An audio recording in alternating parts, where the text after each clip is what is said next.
Greetings! Welcome to Saint of the Week, the show where we choose one saint's feast day from this week and discuss their lives and their impact on the church. The saint for this week is Saint Thérèse of Lisieux. Her feast day is October 1st, this Sunday.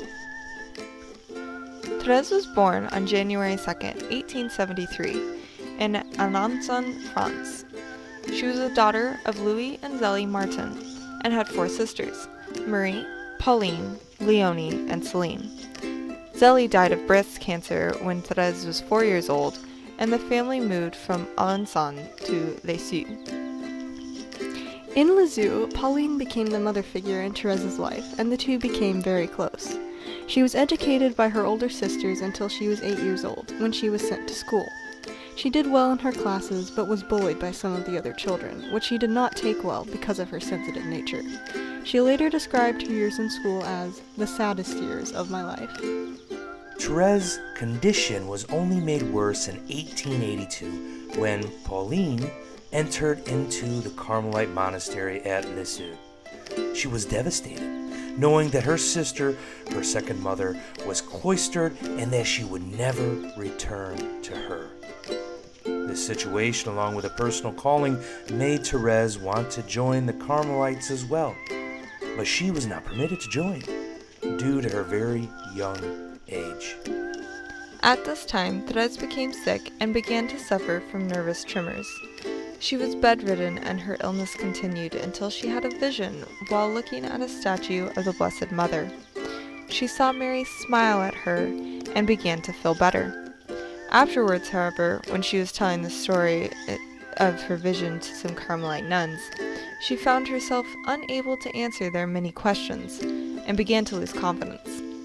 She feared that she had imagined the whole thing and had faked her illness. This, along with a severe case of scruples, tormented her for several years. Christmas Eve of 1886 marked a great change in Thérèse's life, and she later called it her complete conversion. As was the custom for French children, she had left her shoes by the hearth to be filled with gifts. As she went upstairs with her sister Céline, she overheard her father say, with some irritation, how glad he was that this was the last year he would have to do this. Thérèse began to cry, and Céline advised her to not go back downstairs yet. But Thérèse suddenly pulled herself together, ran back down, and unwrapped her presents as happily as ever. Finding joy in forgetting herself and putting someone else's happiness before her own, Thérèse's life began to change. In May of 1887, Thérèse told her father of her desire to enter the Carmelite order. He was heartbroken at the thought of losing his favorite daughter, but conceded to her wishes. She tried again to enter the convent, but was again rejected because of her age. In November of that same year, Thérèse went on a pilgrimage to Rome with her father, Louis and Céline. While there, she went to Pope Leo XIII himself and asked him to allow her into the convent. But he replied that she should do whatever the superiors decided and blessed her. Thérèse refused to leave his feet and had to be carried out of the room by the Swiss guard. A few months later, in April 1888, Thérèse was finally admitted into the Carmelite order as a postulant. She felt great peace, knowing she had found her vocation, and this peace never left her, even as the life of a Carmelite took some getting used to.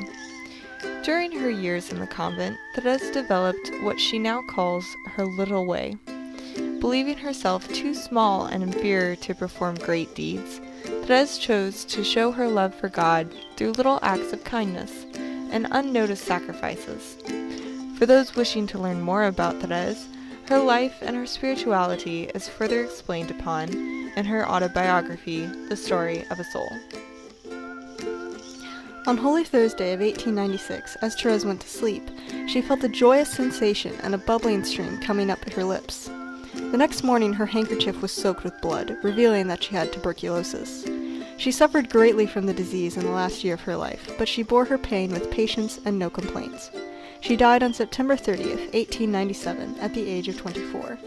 She is a patron saint of missionaries, France, Russia, HIV and AIDS victims, florists, gardeners, loss of parents, tuberculosis, Alaska, pilots, and priests.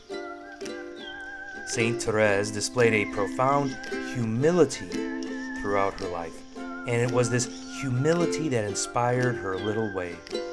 She chose to forget herself and to live for others, praying for them and performing small, loving acts that might seem insignificant in comparison to the standards set forward by the world, but have a large impact nonetheless.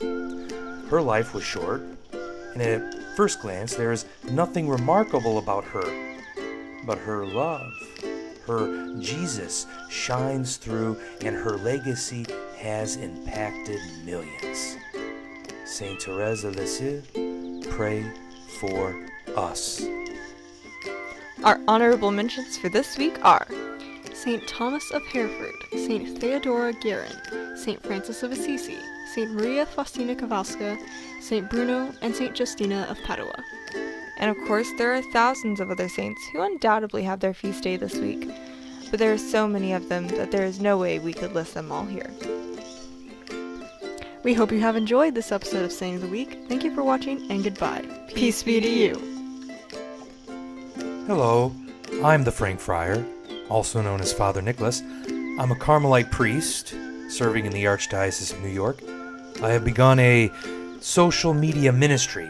You can find my social media content at thefrankfriar.com.